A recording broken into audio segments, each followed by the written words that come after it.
世界なんて滅んでしまえばいいんです。滅亡すればいいんだ。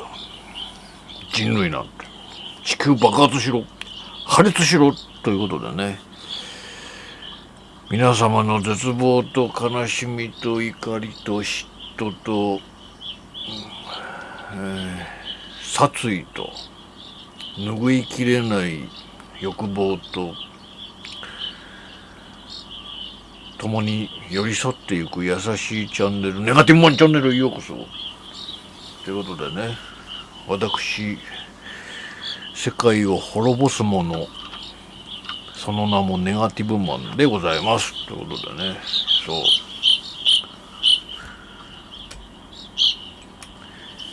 今日はね、そう因果応報なんてないっていう話をねしていこうと思います。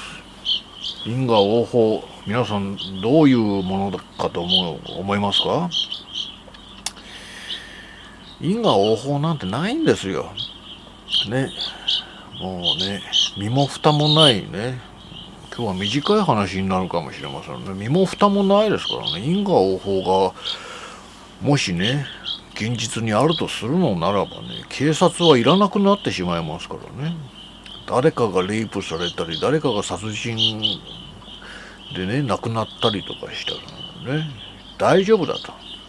因果応報で殺したやつやレイプしたやつはね、こうレイプされ返されてね、あれですよね、アナルがボロボロになるか、殺人を犯した者はね、なんか逆にね刺されて死んでしまうからね、刑法はいらないよね、捕まえる必要もないよってことになるでしょ。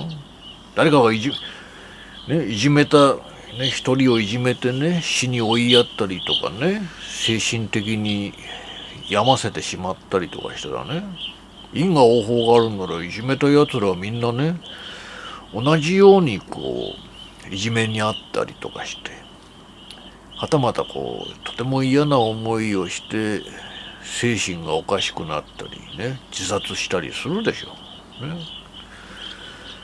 パワハラをやったやつはパワハラに遭うしみたいなね。だから大丈夫だと、因果応報はあるんだから問題ないみたいなね。じゃあ警察いらないじゃないですか。因果応報なんてないんですよ。そんなことないでしょね。いじめるやつもパワハラするやつもレイプするやつも殺人を犯すやつもピンピンしてるじゃないですかね。もう余裕でね殺人を犯してもね、初犯なら7、8年ぐらいで出てくるんですよ。どんな残虐な殺し方しようとね、一人までならみたいなね。大体二人殺してじゃあ死刑になるって言ったってあれじゃないですかね。秋葉原の連続殺人事件とかでもね、もう死刑になるまで十何年も生きてるわけですよね。そうなんです。そもそも死刑になるまですごい長い間生きてるわけじゃないですかね。10年以上生きて死刑になる、まあね、死刑囚の中には何十年も生きてる人いますからね。どこが因果応報なんだよっていうね。そう、3食昼寝付きですよ皆さんなんてね。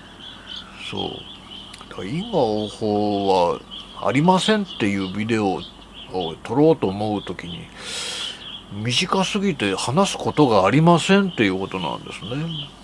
そう、因果応報、でもそもそも因果応報が効くね、効果的である、現存する、現実にある、物理的にもね、なんか呪い的にもある、因果応報あるよって言うんだったら、なんでポル・ポトとかね、毛沢東とかスターリンとか、なんで大往生してるんですか。寿命をしっかりとね全うして死ぬんですか、ね、何千万と殺したり何百万と殺したりね、自国の人間とかをねあれで粛清して殺した人間がね、余裕で生きてるわけですよ。余裕で大往生を遂げている、ね、因果応報なんてないんですよ。分かりきってることですね。因果応報と似たようなことで自業自得っていうのがあるじゃないですか。でも自業自得と因果応報はね、言葉が違うように全く似て非なるものですよ。ね、寝タバコをして火事を起こして死んでしまったとかね、あれですよね。なんかこう電子レンジで卵を温めて爆発させたとかね、それ自業自得じゃないですか。それで頭悪いだけじゃないですか。そういうことなんです。そういうことなんですよ。ね、因果応報はなんてないですね。呪いも効きません。呪いが効くんだったらね、ヒトラーとか何ですかね、何度も暗殺未遂が起きても生きながらえてるわけですからね。そういうことなんですよ。そう、呪いが効く、そもそも呪いが効くんだったら、性加害を受けた、性被害に遭った女性とかね、あれじゃないですか、呪いがあるんだったらね、いろんなところで騒がれてる人たちは命がないわけでしょ。なんかね、そう、裁判にかかったりする前にね、ことが明るみに出る前にもう苦しんで死んでるはずでしょ。憎しみ、僕も日々ね、タプタプとしたね憎しみの中で生きてますけれど、そうですよ。僕の憎しみというものがね、正当にね、正常に働いて因果応報があるんだったら、とっくにこの世界は滅びてるんですよ。ね。そう、少なくとも日本は滅びてるはずですけれど。滅びてないでしょ、まだまだね。復讐というのはいつの時代も物理でしかないんですね。そう。刺されたら刺しに行くしかないんですよ。ね、残念ながらね。そう。嫌な思いをしたら嫌な思いをさせるしかないんですね。うん。しょうがないんですよ。そう。因果応報に期待してはいけませんっていうことをね、言いたかっただけですけれどもね。そうです。あと、やっぱりほら、それと同時にですよ、なんか罰当たり的なことをね、若い頃してしまったみたいな罪の意識って誰にでもあるじゃないですか。僕にだってありますよ。なんかね、罰当たり的なことをね。そう。あと、なんて言うんでしょう。人を泣かせてしまったとかね。なんかなんて言うんでしょうね。いろいろあるじゃないですか。人間、ね、失敗をしていなかったりとかね。人を傷つけていない人なんていないんですよ。おそらくね。いや、もちろんね、善良な人たちはたくさんいますけれども、そうした時にね、因果応報があるんじゃないのかとかね。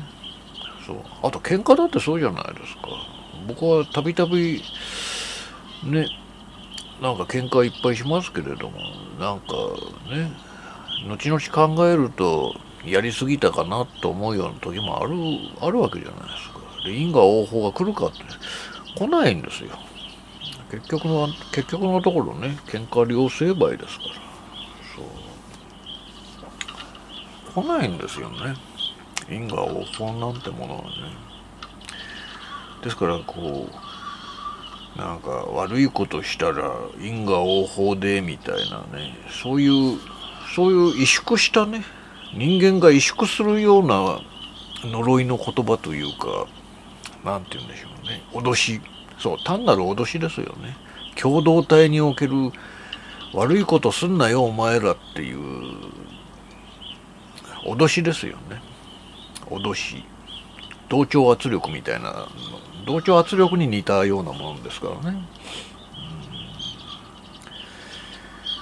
そうだから因果応報なんてない、悲しいけれどもないんですね、因果応報ってね。そう、これがね、結構な人たちが信じてるんですね、因果応報があるよ、ね。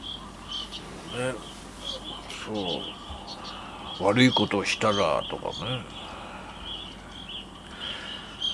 そんなことね、詐欺師とかね、人の命まで奪うことがたびたびあるわけじゃないですか。のうのうと生きてますからね、皆さんね。で、詐欺はあれの罪が軽いですからね。例えば嫌がらせだったり脅しだったりとかで、その人がね、まあ大人のいじめですよね。なんか過労死してみたりとか、なんて言うんでしょう、自殺をしてみたりとかっていうケースたくさんあるじゃないですか、世の中ね。自殺がなくならないのは簡単なことですよね。あ、じゃないや。いじめがなくならないのは簡単なことですよね。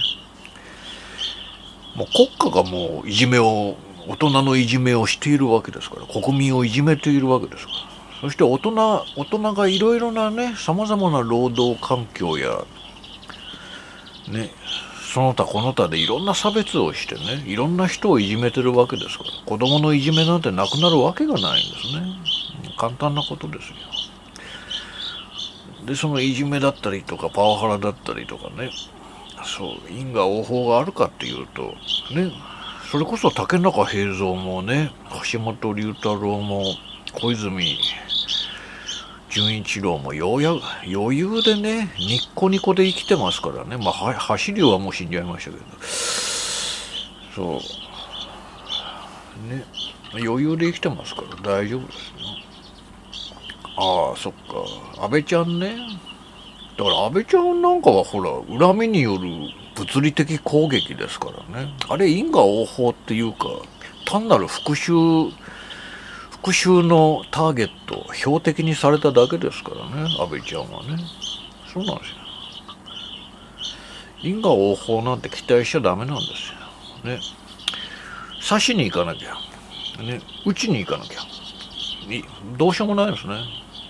物理的にやるしかないんですよ。だから因果応報っていうものはないしね。それで、なんて言うんでしょうね。なんか、例えばほら、あれじゃないですか、家族を捨ててまで自分の好きなことをやるみたいなね、またはなんて言うんでしょうね、そう、なんて言うんでしょう、人に迷惑をかけるけれども好きなことのためにね、何か組織を抜けてみたり会社を辞めてみたりとかね、そう裏切ってみたりとかいろいろあるわけじゃないですか。で、因果応報だよって言われる、そういうこう人を萎縮させる、または自分自身が萎縮してしまうっていうことはまるで考えなくていいですね。そうなんて言うんでしょうね、長く生きてみて思うのは、人生やったもん勝ちっていうかね、そうなんのね反発というか反撃というか、なんでしょうね、それこそ因果応報的なことってほとんど見たことがないですね。そうなんです。だから萎縮ね、これをご覧の皆様はね、萎縮することなく己のやりたいことをやってね、そうムカつくことがあったらね、恐れることなくね、物理的攻撃なりなんなりしていいと思いますね。そう因果応報はないですからね、本当にね、自信を持って言えますね。まあ冒頭申し上げたように、そんなものがあるんならね、警察はいらなくなっちゃうわけですからね。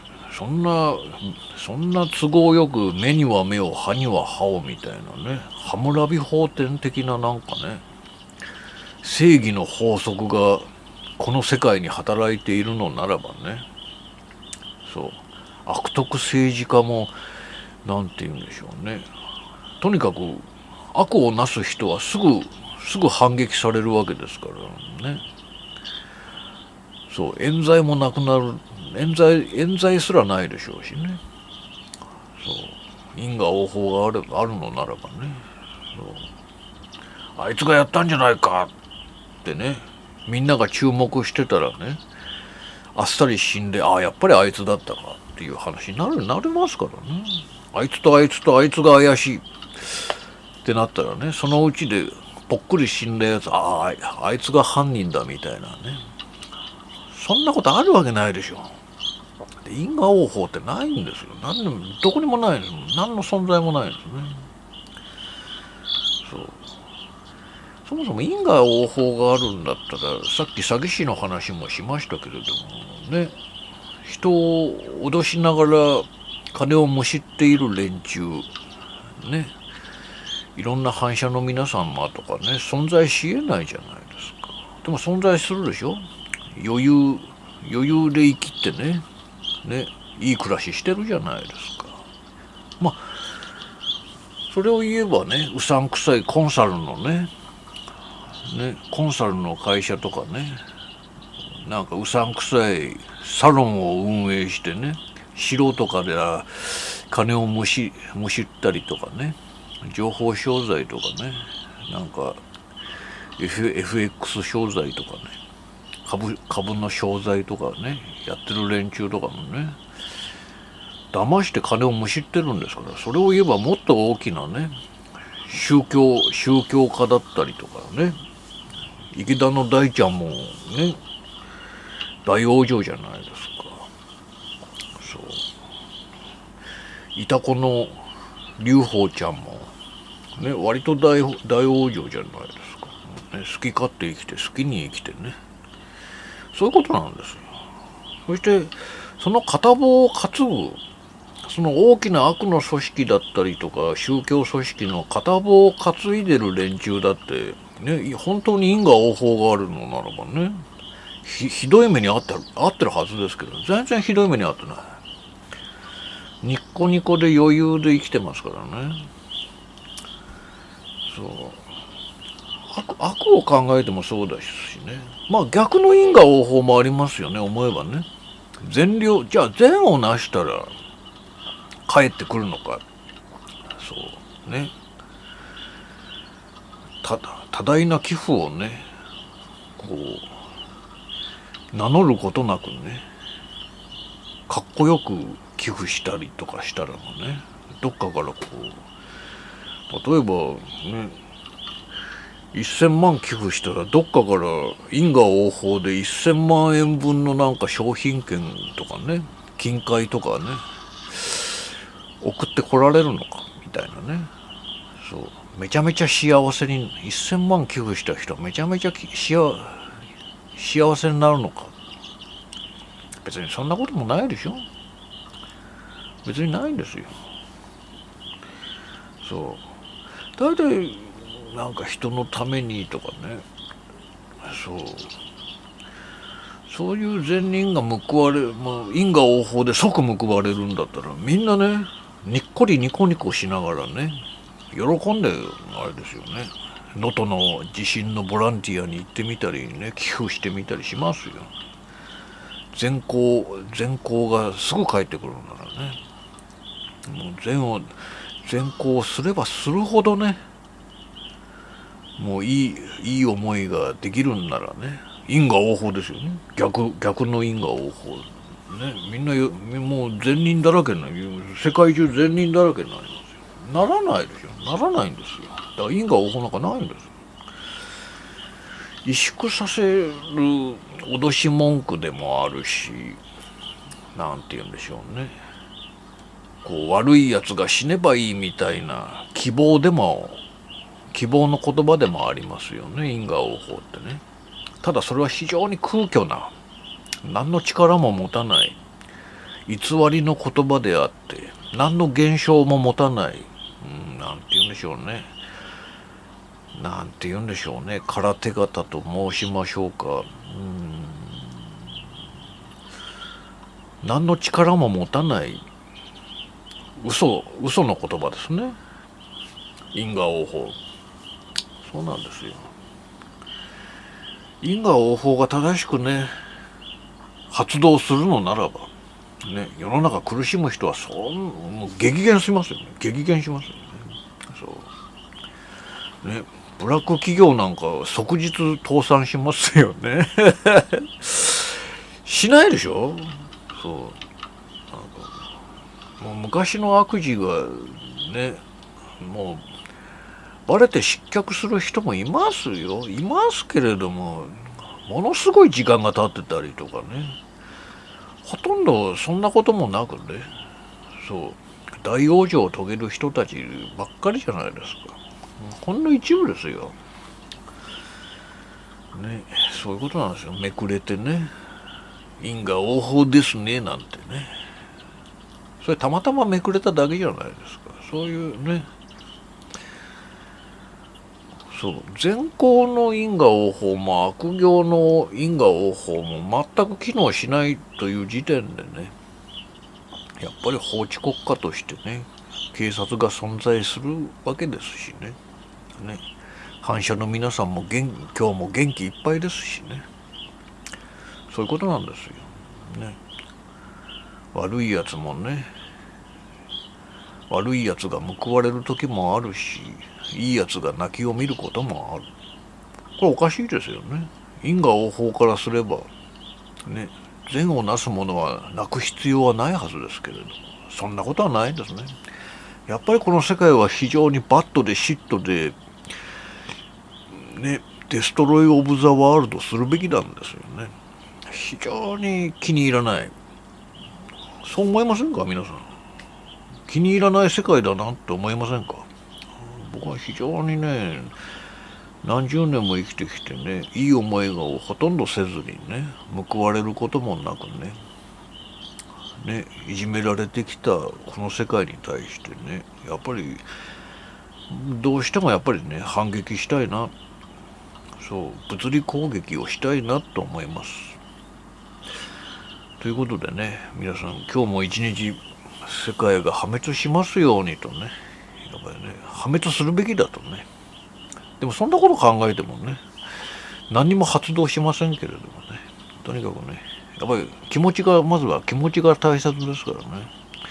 この世界は本当に間違っているというか、単純に気持ち悪い、気に入らない、非常になんていうの、胸くその悪い、そんな世界だと思うのでね。そう。もうこの世界をなんとかね、破滅に導きましょう。それでは今日のお話を終わります。ネガティブマンでした。